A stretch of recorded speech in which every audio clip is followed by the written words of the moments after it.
টাঙ্গুন, পূর্ণভবা ও হারি নদীর জলস্তর বৃদ্ধি হওয়ায় মালদায় ভারত ও বাংলাদেশ সীমান্তবর্তী বামনগোলার মহেশপুর ও চাঁদপুর এলাকা জলমগ্ন হয়েছে।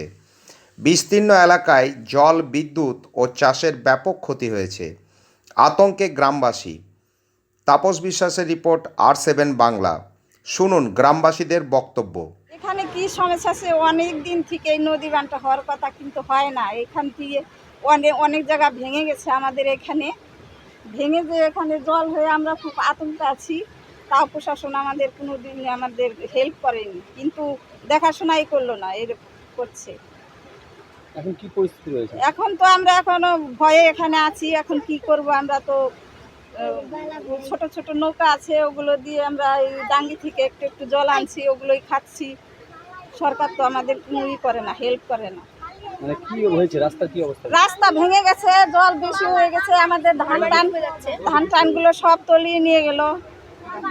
বাচ্চা কাচ্চা নিয়ে অসুবিধা। এখন স্কুলে যেতে পারছে না বাচ্চা কাচ্চা, প্রাইভেট সব বন্ধ।